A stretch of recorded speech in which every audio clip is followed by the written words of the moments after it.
Hello and welcome to Skills to Pay the Bills and today's segment of Build Your Difference. I'm your host, Pierre Walters, and today our special guest is Miss Emmalyne Head. Emmalyne is the CEO of Southern Belle Cleaners, and Emmalyne comes to Maryland all the way from Nashville, Tennessee. Now, Emmalyne is a graduate of Tennessee State University. She has graduated with a degree in environmental engineering, and she is a very successful CEO, and she's got a story to tell. So Emmalyne, I want to welcome you to the show. Welcome to Build Your Difference. Thank you. Thank you for having me on. It's my pleasure. Could you tell us about your journey to begin your business and just what was that like coming all the way here from Nashville, Tennessee? So after an 8-year career in automotive that I really, truly enjoyed as a process engineer, worked in quality, production supervisor, worked in training our frontline technicians. And so I was, seeking, automotive has ups and downs. And so I was seeking to get out of automotive. So I was recruited by a company here in Maryland. So I came up here really excited, and it wasn't particularly the right fit for me. So I kind of started looking at franchises. I had never really thought about being a business owner before, but so I started thinking about Molly Maid, Maid Pro, UPS Store, a lot of different franchises. And so I had a friend who was like, you don't need to buy a franchise, you can do it yourself. And I was just like, no, I don't know how to start a business. I'm here by myself. I was like really hesitant, so I just kept working. And then the more I thought about it, I really sat down and I was like, this is like the one time in my life that I can do it. I can just, step out on faith and, I still have my engineering degree, I still can go and, apply for a job if it doesn't work. And so I just went ahead and I started using the app and slowly started building my business, started getting more clients, and then that's kind of when I started getting in the groove and getting into, trying to see, okay, I can really build this up into what I want it to be. And so my question is, when you just started, like when you were using the app and you were getting those initial clients, was that difficult? I mean, because you just kind of breezed right over that, like it was just a cakewalk. Well, and I mean, it was like, for the first time, it was very freeing. It was, I went from constantly always working in kind of a corporate environment. And so this was the first time I got to be creative. I got to, figure out what are the things that I want to do to, get new clients. So I started doing different things like, making candles, giving my clients candles, or, just trying to find different things to expand. And so I was able to do things my way. And so it was really freeing, really empowering. And so I started getting a lot of residential, and I liked it, but I really was on the edge of like, is this kind of what I want to do? Like, do I just want to just continue to just, be in residential and houses? And so then a few of my clients were like, hey, I have commercial buildings, I have salons, have you ever thought about that? So then I started branching into commercial. And so I was like, okay, now I'm kind of getting into the groove. I said, okay, this is more consistent money, office buildings. And so I was beginning to see kind of a future. And so in that process, I came across a young lady who was having issues with her homeowners association. Okay. And so she had reached out on the app. I got there, and when I got in there, it was a lot going on in her house. And what when you say issues with her homeowners association, could you just give me a little bit more color on that? So, okay. Like what kind of issues was she? So what happened is that she had cats. Okay. Her neighbors were concerned about the cats. They were making complaints about the cats. So then the homeowners association went into her apartment and evaluated the situation. And then they gave her 30 days to bring it back up to what they considered a good standard of living. Okay. Or they were either going to, she was going to be evicted, or she was going to have the cats removed. So once I got in there, and I was like, that was the first time I had kind of been in an environment like that. And so she sat me down. We had a lot of talks about how she got to this point. And she had her mother had passed, her father had passed. She had lost a cat, I think maybe like 6 months before. So it was a lot of things that were accumulating that were, kind of bringing her into a depression. Okay. So, I sat down with her and we stopped using the app. It just became between me and her. And, I really sat down and I talked to her and I was like, what can we do? What's your plan? I'll tell you what my plan is. And it was very refreshing to be able to empower another person to bring themselves up. So a lot of people think that, as the cleaner, I'm just going in and I'm just throwing everything away. But I really want to empower my clients. I really want them to have control of their situation, because at the end of the day, when I leave, it's their situation. Yeah. So I really want them to feel like they're in control of it, and I'm here to support them. So, we got it back up to code. It took several sessions, and I really started seeing the difference in her, and it really gave me a lot of purpose, and it gave me a lot of passion. And I was like, because I went in and I was able to see this is the condition when I first went in, and then this is where I brought her to. Mm-hmm. And so it was just like, I was on a high like she was on a high. Yeah. So she went back and she contacted the HOA had got the city involved. And so the city told her as well she had, a deadline. So she wrote a letter of recommendation to the city saying, this person did a really good job at bringing me back up to this condition. And so then that's how I was able to, I didn't even know this listed existed, but so Adult Protective Services has vendor lists. Mm-hmm. So what they, when they have different conditions where, people are in particular situations or animals are in bad situations, make those recommendations, then they'll sit here and they'll say, hey, these are lists of vendors that you can contact. And so that was kind of how I got into something that I had extreme passion about that I would have never known. So, some of my clients, were simple as, she had called the police, the ambulance. The ambulance couldn't even get the door open. Okay, so what you're saying is one of your clients had an emergency. She called the ambulance, but the ambulance couldn't actually physically open the door. Paramedics couldn't physically get into her residence to actually assist her because of this condition that she was living in. What would you call that condition? So a lot of times people throw hoarding out there, and and I do it myself. I say, I'm here to help hoarders.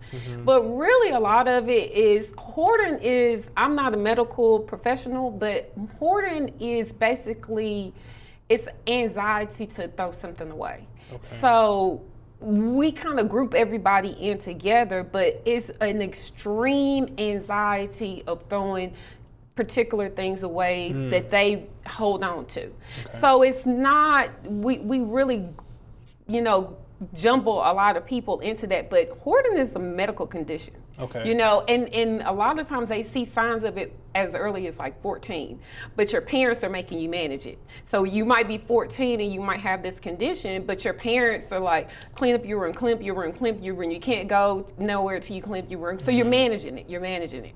So then you sit here, you get married, you're in a relationship, your spouse is, you got to clean your side of the room. You got to clean your, so then you're managing it. So what happens a lot is that either that person gets a divorce, they push that spouse away, or they maybe never marry, and then they're able to live in a condition where it's not being managed by outside conditions. Okay. And so then the true hoarding can be seen. But a lot of the clients that we sit here and we say hoarding, a lot of it is, like I said, the young lady, she wasn't per se a hoarder, but it was more, she had a lot of traumatic events that were kicking her into a depression. And a lot of times, I come in there and they haven't even gotten out the bed in 2 days. So do you find that when you are coming in to work when you're taking on a new client, do you find that a large part of your process or a large part of your job is the discussion part, the consultation part, the sort of, I want to say, mental health side of it. Yes. Without saying that you're a medical professional or Yes. anything like that, but just sort of dealing with that side of it before the practical cleaning or arranging takes place. Do you have a sort of method for how you approach that process? So I have I have a physical approach that I use once I start getting into the nitty gritty. And then I also have an approach where, we sit down and I just let them discuss to me. I give them that whole ear. I sit here and like I said, the young lady that I met, once she started talking to me and she told me when her cat died, I noticed all of her calendars were on that month that the cat had passed away. Oh. So she hadn't actually moved on really in a very physical sense. Unreal. That is really something. Yeah. So, I sit down, hey, let's talk. Let's see, and I go in 100% no judgment. And that's what we really have to remember, with these situations is that you cannot go in with judgment at all, because then that's when they close up, they won't let you come into the house, and then they go into especially with COVID, where people weren't going inside of people's houses. A lot of these conditions got worse because there was nobody, coming and checking on them. And even though you might walk into a house where you're sitting here like, this is an absolute wreck, you don't know how much they probably cleaned before you even got there. So, we don't need to have any kind of judgment when you go in. So when I go in there, I go with my Southern hospitality. Hey, how you doing? Tell me what's going on. How can I help? So that's where I want to first talk to them, because I want to see what their vision is for the whole outcome. And you find that when you go in with that approach, that your clients are open, they're receptive, they're not feeling like they're being judged. They're feeling like you're here to assist and to support them, not to cast judgment on them or demean them for whatever choices or whatever circumstances led to that particular condition. 100%. That is incredible. 100%. That's really how I go something. into each one. And so then once we've discussed it, hashed it out, this is how I got here, this is what, this is where I'm at, then that's when I go into, and I bring a little bit of my automotive manufacturing into it, and I go into the 5S. Okay. So 5S is a Japanese workplace methodology where I'm gonna cut you right there because I want to know more about this. We have to take a break. Okay. Oh, okay. So I want to know more about the 5S system that you set up for the physical side Yes. of this process. Okay. And we're going to learn more about that when we come back from our very quick break. Stay with us. Need help? We're here. Whether you're feeling sad, frustrated, or happy, we've got you covered. There's someone who understands life from your perspective. YourLifeYourVoice.org. They're here to help you figure it all out. All you have to do is call or click today. YourLifeYourVoice.org. Welcome back. You're watching Skills to Pay the Bills in today's segment of Build Your Difference with my special guest, Emmalyne Head. Now, prior to the break, we were discussing the 5S method that Emmalyne uses when she is helping her clients to reimagine their space, their living space or their workspace or whatever space you're coming in to clean or to assist with. So tell me about this S5 method. Where does it come from? Why is it called S5? So in manufacturing, like I said, I worked for 8 years in manufacturing. Every day we were judged on 5S. Okay. So 5S is, like I said, so I worked for a Japanese automotive company. And so 5S is a methodology that they use widely for their workspaces. So it's sort, set in order, shine, standardize, and sustain. So what I try to do is I try to work with them as far as like, okay, let's sort. Okay, these are all the kitchen items. Let's put all the kitchen items in the kitchen. Okay, these are all, the living room items. So we start going through and, we're not even, really even cleaning yet. We're just going through and we're seeing, what items are in here so we can sit here and start, guiding them to the right place. Okay. So then set an order, which is like more like labeling, finding a home location. Okay. So if you're going to sit here and you're going to designate, okay, this is the closet for cleaning supplies. Now, every time we find a cleaning supply, we have to put it in this closet. Now, why is it important to help a client find a home for each thing? And honestly, I mean, when we were trained on 5S in work, it's not even just something for hoarding, declutter. This is just to make anybody organized. I mean, this is, if you have a home location for everything, you always know to go there for this.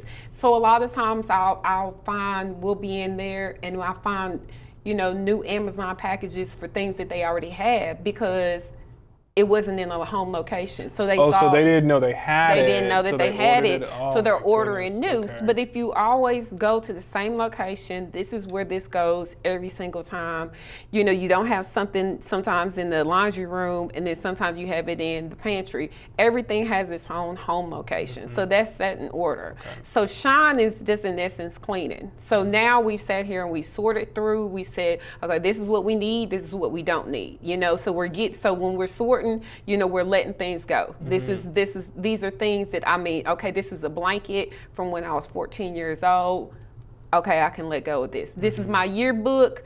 I want to hold on to this. So, we're going through and we're sorting what we're going to keep, what we want to let go. Now, set in order, we're putting everything, okay, memorabilia we're going to put here, laundry we're going to put here. These are all the different locations. Shine, I can come through. We're gonna clean it out. All we're doing is cleaning it out. And then standardize and sustain, those are really the critical things. So that's when I really wanna empower them on what is going to be the best way for you to continue to have this system. We sat here and we labeled everything. You know where everything goes. What are the best ways for you to sit here and make this standard for you? What are those kind of things? So what does that look like? For instance, one of the things, one of the young ladies, she had trash cans in a different location. She wasn't using the trash cans. She has an apartment. I said, every day, the easy way for you to sustain this, your apartment complex takes out the trash every day. No matter if the bags are empty or half empty, pull every single trash can and then put it outside the door. I said, so you can sustain that. That is, make it something that you can every single day at 7 o'clock. They're gonna pick it up at 8, come through, pick up all the bags, put it outside. And that's an easy way for you to sustain this lifestyle. So that's when I try to get them to start thinking, what are things for me to do? Where can I put things that make sense for me? So for instance, sometimes people put things in pantries, all the cleaning supplies in one pantry, and they don't want to go to another pantry. So they'll leave something on the kitchen counter because they don't want to take it to another pantry. Put it underneath the sink. Make things make sense for you that are functional for you. Is this like a written plan that you leave the customer with? That's really something. And like I said, it's all coming from, when I was in manufacturing. So we used to say all the time, if our technicians are putting the brooms in a particular place every time instead of where the brooms belong, so just because I sit here and I think this is where the brooms belong and they're putting the brooms in a certain location every time, that's what's functional for them. That's the way that they can sustain it. So then we'll say, okay, this is the area for the brooms. So you have to make things that are functional for you and functional for your lifestyle. So that's when, that's where I wrap in the whole 5S together, because I want it to be, everybody keeps telling me, oh, you don't need to tell them how to sustain it because that's going to be a forever customer. I don't want them to continue in that living condition. I want them to continue to live in a healthy living condition. And, if they never see me again, I'm 100% fine with it, but I want them to be in a better living condition every day. Talk to me more about this idea of the forever customer. So it seems like in your industry, in your space, that there is an incentive to have a forever customer, and I guess that means providing the first 3 S's, but not the last 2 S's for the customer, so that whatever you do, they are unable to sustain. That way, they need you guys. Is that how that works? And so that is where, and I've had discussions before, and, about sustain can be a subscription. That's when you sit here and you say, hey, the best way for me to sustain this living situation is for me to have a cleaner come in every 2 weeks. Then that's how you can sustain it. So that's where you can have that forever customer. That's a person who knows this is outside of my realm. I know that I'm not going to want to clean every 2 weeks. I need to bring somebody in, and so I can sustain this lifestyle.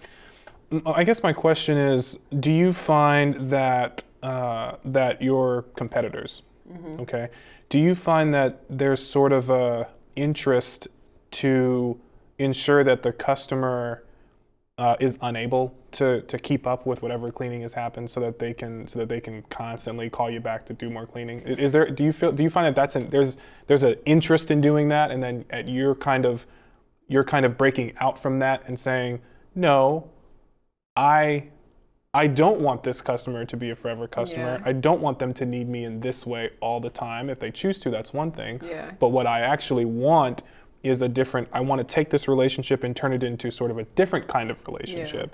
Yeah. Is that really what makes your business different? I think the biggest difference is that some people just focus solely on the cleaning. Okay. And not what are the tools that you can use afterwards. So I think that is the biggest difference. But I mean, some people do come in and just, hey, okay, I've cleaned, and then they'll come back in 3 months and they'll do a massive cleaning again, come in another 6 months, come and do a massive clean again.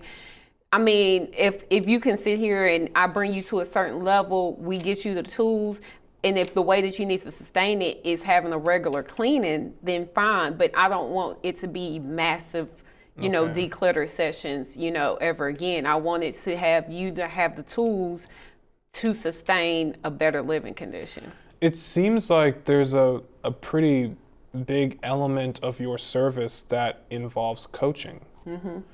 It seems like that when you come in to consult with the customer initially, before the hands-on cleaning takes place, it seems like there's a coaching session there. And it also sounds like what you're saying is after the cleaning, then there's another coaching session, and so it sounds like there's some life coaching going on here, Emmalyne. And honestly, what does this mean? So honestly, like further down, that's what I envision. Okay. Is me getting certifications, because I'm all about finding purpose in a job. So even when I was in automotive, I was a process engineer, I was a supervisor, but at the same time, I was a trainer. So I trained our frontline technicians. I created a program where we were giving out professional development skills, presentation skills, computer skills. So it was something that I found purpose in my job. And so that's when I kick into another drive.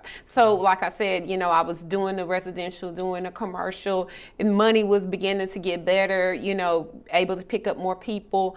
But it was when I was able to find a passion and find like, okay, this is where I can truly make a difference, then that's when I was able to kick into a whole nother gear. And I was like, okay, I found my niche. I found what, I'm good at. And so that's the reason why I want to take it to another level, get the certifications, and then be able to do, actual coachings, be able to, really help people. Now, I honestly have a huge, drive on, I just want, especially like in the Black community, a lot of times we have a very negative stigma on hoarding, declutter situations. And I really want to remove that. I really want us to understand that it's a lot of mental conditions that are going on that we don't even know. So before we go in with a lot of judgment, we need to, recognize we don't know what this person is dealing with. We don't know if this person is dealing with depression, alcoholism, what all is going on with this person. And before we turn our back on them and say that they're living in a negative,